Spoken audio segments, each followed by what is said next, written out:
Olá, eu sou Monique Lírio, sou infectologista coordenadora da Comissão de Controle de Infecções Domiciliares da SOS Vida. Sejam bem-vindos ao curso sobre gerenciamento de antimicrobianos. O objetivo desse curso é falar desse pilar do controle de infecção aplicado à prática da atenção domiciliar. Antes de começar o curso, dê uma pausa nesse vídeo para responder o questionário, que é rápido, para avaliar seus conhecimentos prévios sobre o assunto, através do QR Code ou do link na descrição do vídeo. Após responder o questionário, retorne ao vídeo para retomar o curso. Para controlar as infecções relacionadas à assistência à saúde e à resistência bacteriana, a CCID atua sobre alguns pilares, como higienização das mãos, limpeza do ambiente, método de barreira, que são as precauções de contato e respiratórias, e gerenciamento de antimicrobianos. Gerenciamento de antimicrobianos é um conjunto de estratégias para melhorar a adequação e minimizar os efeitos adversos do uso de antibióticos, incluindo resistência, toxicidade e custos. O gerenciamento é alcançado promovendo-se a seleção do regime de antibiótico ideal na dose, duração e via de administração adequados. Por que ele é necessário?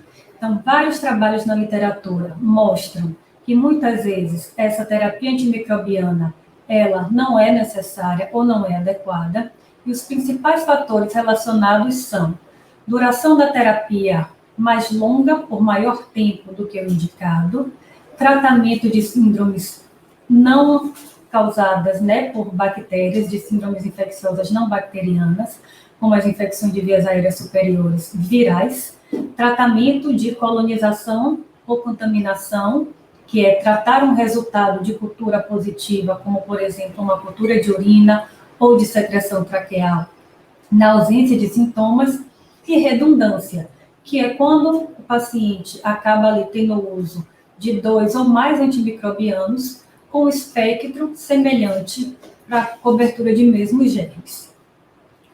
Então, por que isso acontece? Sabe-se que cerca de 30% dos pacientes hospitalizados em algum momento recebem antibiótico. Também na comunidade, os antibióticos muitas vezes são prescritos de forma inapropriada, bem como as profilaxias cirúrgicas. Isso acarreta custos e isso pode acarretar danos, efeitos tóxicos ao paciente. Então, também essa farmacoeconomia pode ser alcançada através do gerenciamento de antimicrobianos. E como é que isso deve ser aplicado na prática do home care? Então, o objetivo é melhorar a prescrição de antibiótico, otimizar o uso em relação a espectro, dose, tempo e via de administração, escolher, portanto, a droga certa na dose certa e duração correta, e o nosso maior desafio, reconhecer quando é necessário. Quais são as nossas dificuldades no diagnóstico? Nossos pacientes geralmente provêm de longa internação hospitalar, muitos deles com procedimentos e dispositivos invasivos, como sondas, catéteres, traqueostomia. Vários deles já usaram antimicrobiano ou estão em uso de antimicrobiano de amplo espectro, muitas vezes colonizados por patógenos existentes, portadores de comorbidades como doenças neurológicas que acarretam, muitas vezes, uma oscilação do nível de consciência, muitos com doenças do trato respiratório, que já tem um aumento basado na secreção pulmonar, muitos com bexiga neurogênica, em uso de sonda, que já apresentam uma bacteriúria assintomática. Então, ter atenção que condições que mostram positividade de culturas nem sempre necessitam de tratamento, mas podem induzir prescrição inadequada de antimicrobianos. E quem é a nossa população? Aqui mais em detalhes. Então, esse trabalho realizado aqui na empresa mostrou que, a maioria dos nossos pacientes é de pacientes idosos, com mais de 65%, com mais de 60 anos. com assistência multiprofissional de enfermagem, fisioterapia, nutricionista, 34%, né, com ventilação mecânica. Na internação domiciliar, 46% tinham 4 ou mais comorbidades, no gerenciamento, 26,4%. Além disso, dos pacientes em internação domiciliar, 26,8% faziam uso de 10 ou mais classes diferentes de medicamento, o que pode também, né, acarretar em mudanças no quadro clínico do paciente. E o ambiente social extremamente variável. Então, como estratégias, o que é importante? Reconhecer e registrar o quadro do paciente a cada visita. Então, o médico visitador daquele paciente, sempre registrar como é o nível de consciência desse paciente, se ele tem alguma doença pulmonar, se usa traqueostomia, qual é o padrão dele, quantas vezes geralmente ele é aspirado por dia. Comunicar e alinhar com o médico da base nos casos de intercorrência, que o médico da base vai poder acessar ali as últimas evoluções, quais foram os antibióticos que esse paciente usou, e poder, em conjunto, decidir pelo melhor esquema. Então, revisar essas últimas evoluções e intercorrências do paciente.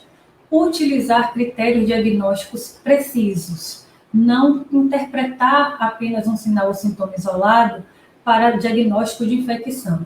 Não tratar colonizações, que são culturas positivas de urina, secreção traqueal ou feridas, na ausência de sinais claros de infecção. Reconhecer quando há urgência em iniciar um antibiótico e quando o paciente pode ser observado para melhor elucidação do quadro. Lembrando que no nosso sistema nós temos a possibilidade de abrir um alerta de vigilância infecciosa para que o paciente fique sendo monitorado. Agora nós vamos falar um pouco sobre as infecções mais comuns na atenção domiciliar, começando por infecções de pele e partes moles.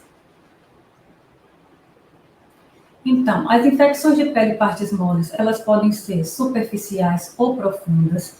No caso das infecções superficiais como foliculite, impetigo, erisipela e celulite, os agentes etiológicos mais comuns são Staphylococcus aureus e os Streptococcus piógenes. De maneira que, né, como nós vamos ver adiante, a cobertura desses germes, né, como a cefalosporina de primeira geração ou oxacilina ou clindamicina, na maioria dos casos é suficiente.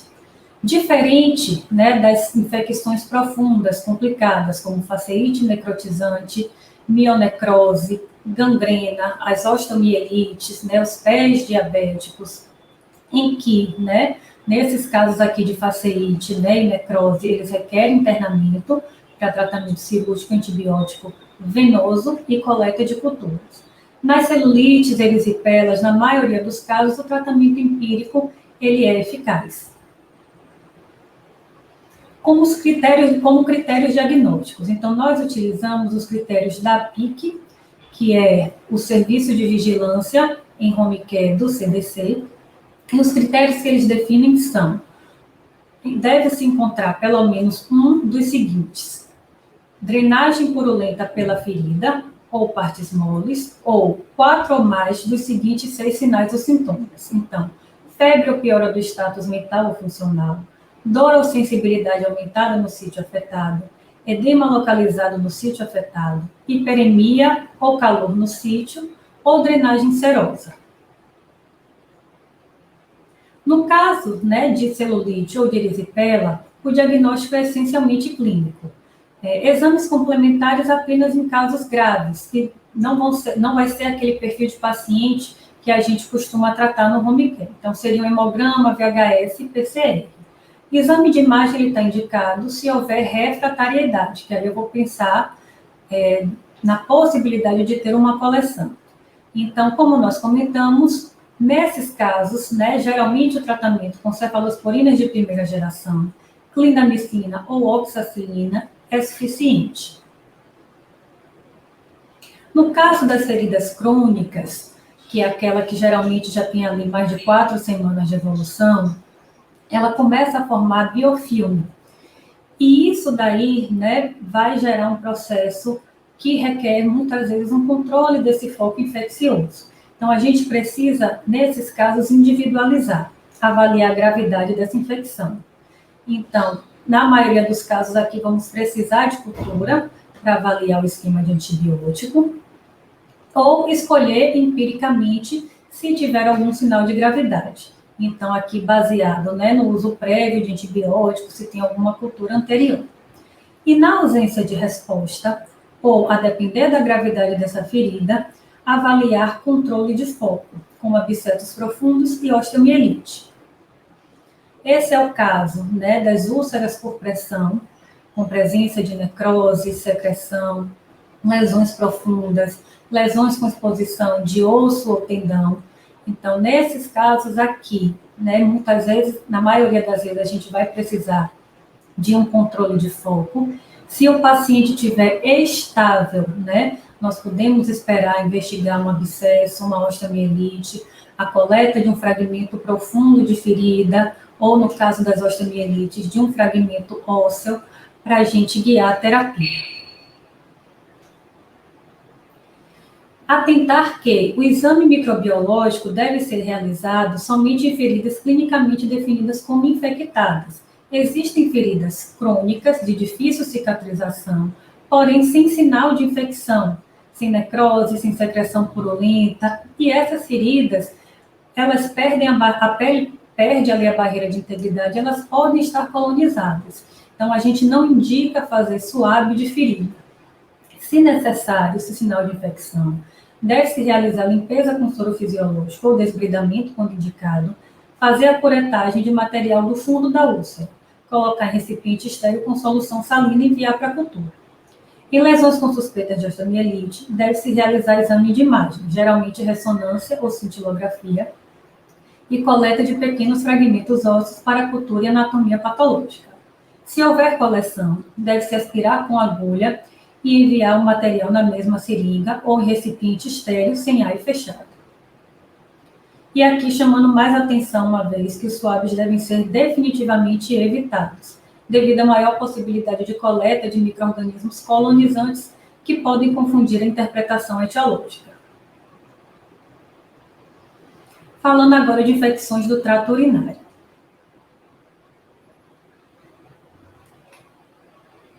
O trato urinário, ele é colonizado por diversos micro-organismos. Então, a infecção, ela vai ocorrer quando esses micro-organismos conseguirem invadir o tecido de qualquer uma de suas estruturas. Por que isso é importante?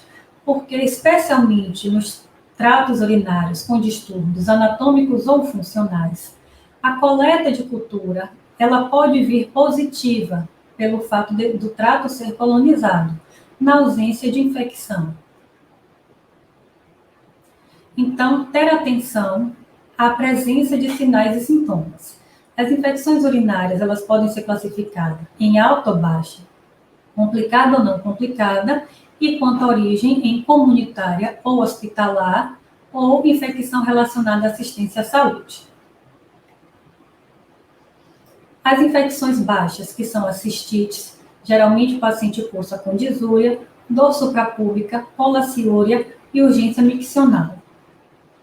Ao passo que nas altas, há febre, vômitos, dor no flanco ou dor lombar. São infecções mais graves que podem evoluir com bacteremia e sepse e até causar óbito. A infecção urinária é complicada quando ocorre em um aparelho urinário com alterações estruturais ou funcionais. Habitualmente, as cistites elas são infecções não complicadas, ao passo que as pielonefrites, ao contrário, são mais complicadas, pois geralmente resultam da ascensão de micro-organismos no trato urinário inferior, frequentemente associada com a presença de cálculos e complicações como abscessos. Em relação à etiologia, então, o patógeno mais comum continua ainda sendo a Escherichia coli, que consegue ali ascender da região perianal ou genital e causar infecção. Outras bactérias envolvidas são Staphylococcus saprophyticus, Klebsiella pneumoniae, Proteus enterococos e Enterobacter. Para os pacientes recém-chegados de ambiente hospitalar, estar atento à presença de pseudomonas e enterobactérias produtoras de beta-lactamase de espectro estendido, que são as ESBL. Critérios diagnósticos. Primeiro, 2 dos 4 seguintes sinais ou sintomas: febre ou calafrio, sem outro foco que não urinário, dor no flanco ou sensibilidade suprapúbica, ou frequência ou urgência miccional, agravamento do estado mental ou funcional, mudanças nas características da urina, por exemplo, hematura e aumento de sedimentos, e nesse caso, o exame de urina não é realizado.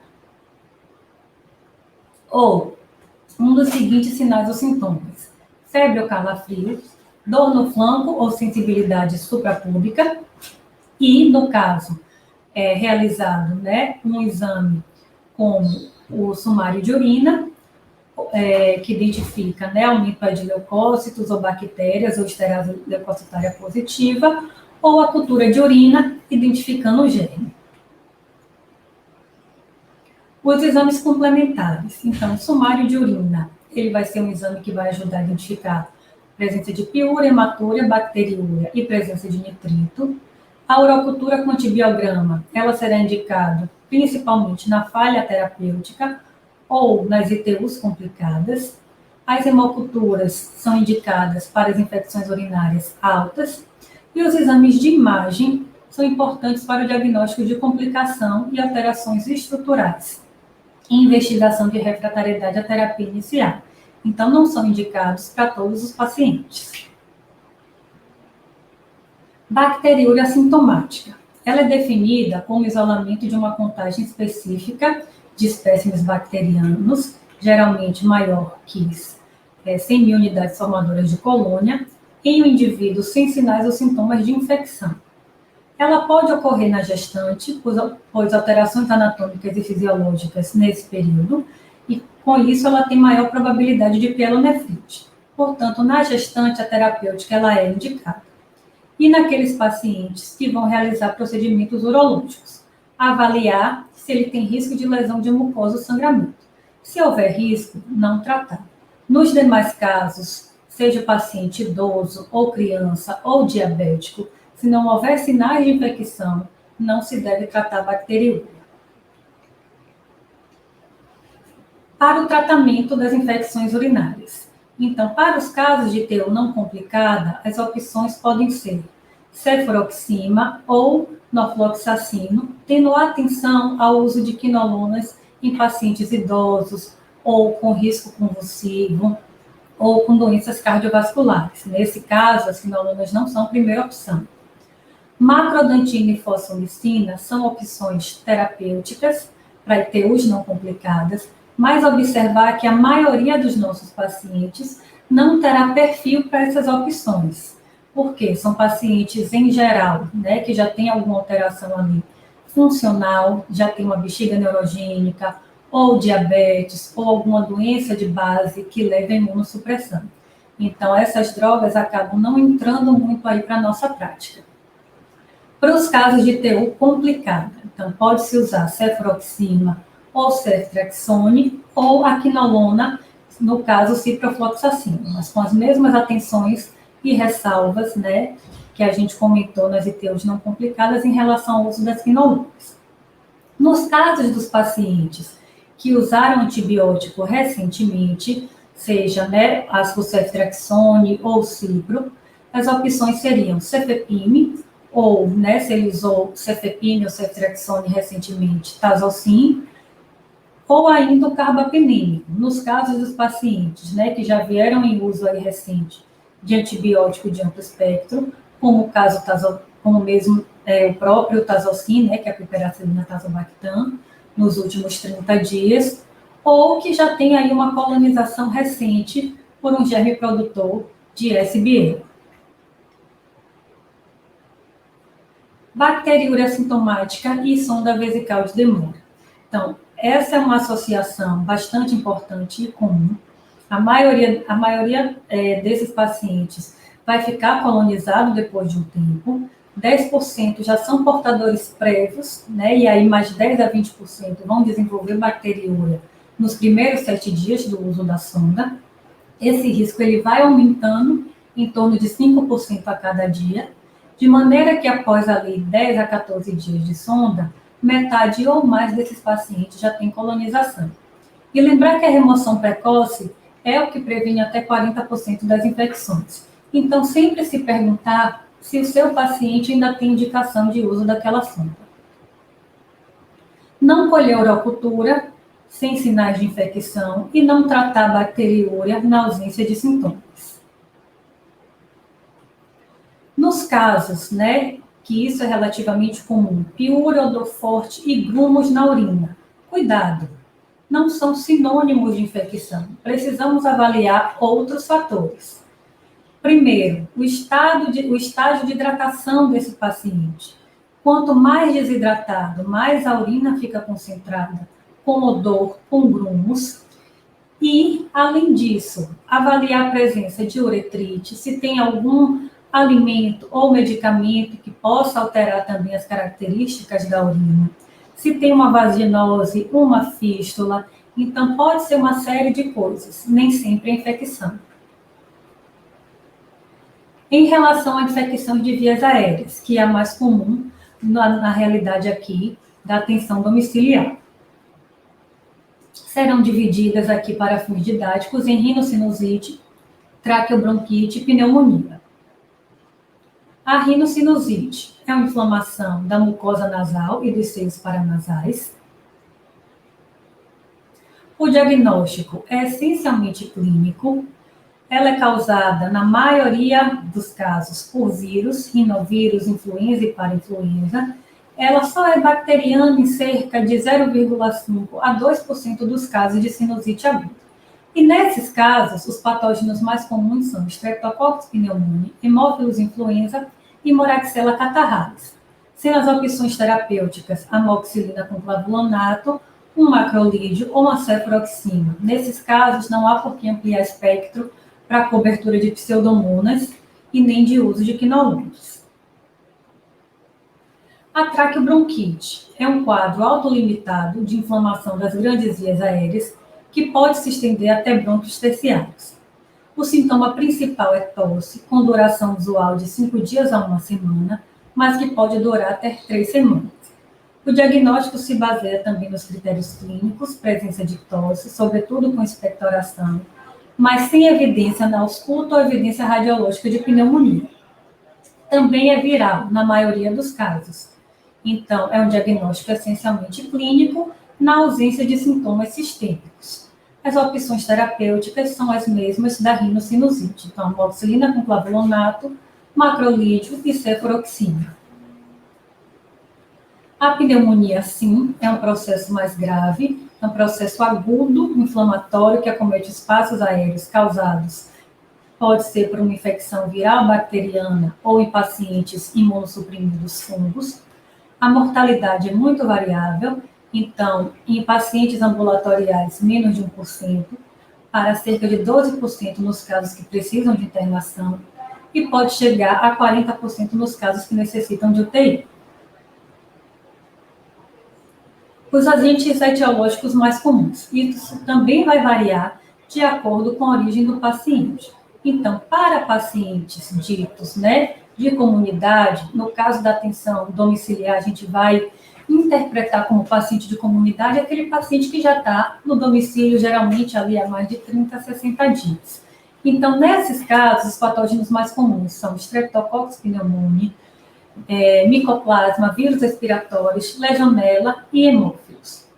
Nos pacientes com tratamento hospitalar e UTI, além do estrepto e da legionela, aparecem aqui os bacilos gram-negativos, como Klebsiella, E. coli, Enterobacter, Staphylo aureus, hemófilos e também os vírus. Então, a terapêutica, ela vai mudar um pouco. Para a nossa realidade, eu vou me preocupar com esses patógenos no paciente que acabou de chegar do hospital, que esteve hospitalizado, especialmente em UTI, há menos de 30 dias e que usou nesse internamento antimicrobianos de amplo espectro. Os critérios diagnósticos. Então, aqui notar que apenas um aumento pontual de secreção não deve ser interpretado como infecção do trato respiratório. A outra questão é conhecer o padrão basal, de tosse, de secreção, de expectoração desse paciente. Notem que, né, os critérios são sempre novo ou aumento, né, de algum sintoma. Então, 3 ou mais dos 7. Novo aumento da tosse, novo aumento da expectoração ou da purulência do escarro, surgimento de febre, dor pleurítica, novo ou piora dos achados ao exame físico, então, estertores, roncos, respiração brônquica, mudança no status ou dificuldade para respirar. Então, nova ou piora da falta de ar, piora, aumento da frequência respiratória, agravamento do estado mental ou funcional. Os exames complementares. Então, a radiografia de tórax é o exame mais acessível, é geralmente realizada nos pacientes com suspeita de PAC. O padrão radiológico ele não deve ser utilizado para predizer o agente causal. Se indisponível, não atrasar o início do tratamento. As nossas diretrizes de pneumonia, aqui do Jornal Brasileiro de Pneumologia de 2018, fala que quando o clínico está seguro do diagnóstico, a realização da radiografia de tórax não é necessária para dar início ao tratamento. E os antimicrobianos podem ser prescritos adequadamente. Os demais exames, então, tomografia deve ser realizada nos casos de dúvida no raio-x ou na investigação de complicações ou suspeita de neoplasia, não é mandatório em todos os casos. Gasometria, hemograma, proteína, ureia, creatinina, sódio, potássio, transaminases, bilirrubina e glicemia, nos casos, né, que tiverem aí algum critério de maior gravidade. Em paciente com pneumonia grave ou que não responderam ao esquema inicial, hemoculturas, cultura e grão do escarro, pesquisa de antígeno urinário de legionela e pneumococo e baciloscopia. Esse vai ser geralmente o paciente hospitalizado e geralmente em UTI. Não é o perfil, né, do nosso paciente aqui no home care. Como decidir onde e como tratar o paciente com pneumonia? O que ocorre? A maioria, né, dos scores que nós temos são para definição de tratamento em comunidade ambulatorial ou hospitalizado. Então, isso no home care não fica tão claro. Aqui é o score de Fine, que se baseia numa série de pontuações aqui que leva em conta fatores demográficos, achados laboratoriais e radiológicos, comorbidades e alterações ao exame físico.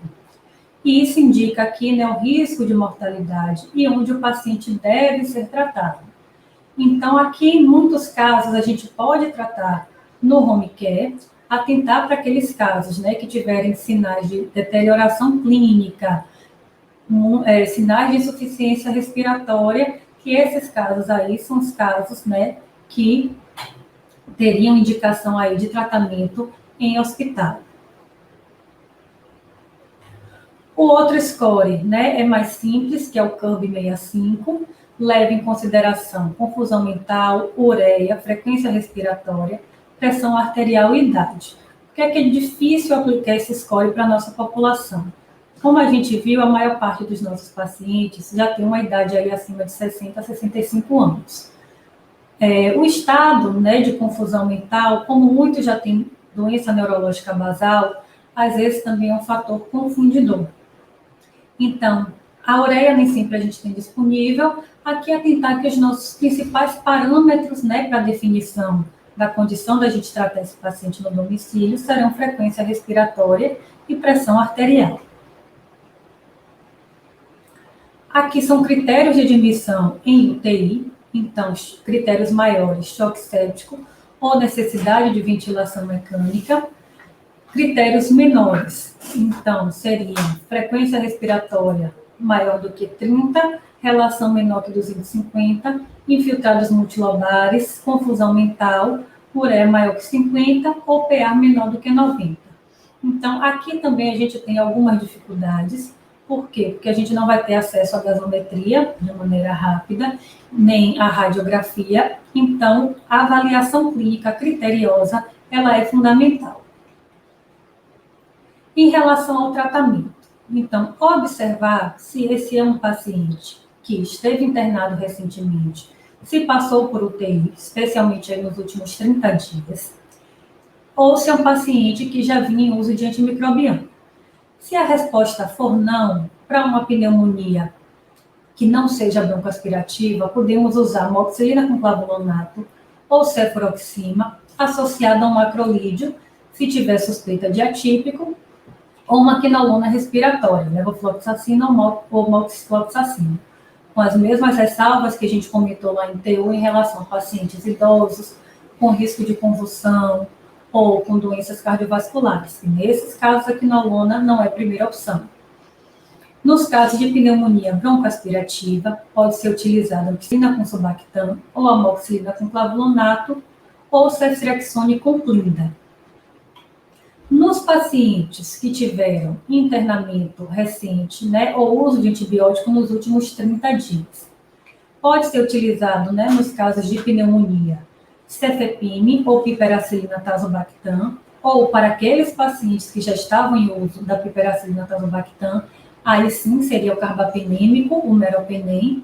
Notem que aqui, para nenhum dos outros casos que a gente comentou, o carbapenêmico vai ser a primeira escolha. Nos casos da pneumonia broncoaspirativa, se esse paciente esteve internado ou em uso de antibiótico há menos de 30 dias, seria a piperacilina tazobactam ou, igualmente, a situação anterior. Se ele já estava em uso de piperacilina com tazobactam, aí sim seria o carbapenêmico, que é o meropenem. Então, para finalizar, lembrar que antibiótico devemos usar bem para que o antimicrobiano ele tenha longevidade e a gente possa usar sempre que necessário. Então, algumas dicas. Optar pelo menor espectro possível, prescrever apenas o tempo necessário. Se houver dúvida quanto à presença de infecção, abrir alerta de vigilância infecciosa por 48 horas. Não decretar falha terapêutica antes de 72 horas, poupar os antibióticos de amplo espectro, não tratar culturas positivas na ausência de sintomas, não usar rotineiramente antibióticos no tratamento das infecções de vias aéreas superiores, a gente viu que a maioria é viral, não usar rotineiramente antibióticos na exacerbação de asma ou DPOC. Para finalizar, acesse novamente o questionário através do QR Code ou do link na descrição para avaliar os conhecimentos adquiridos. E escolha com sabedoria. Obrigada.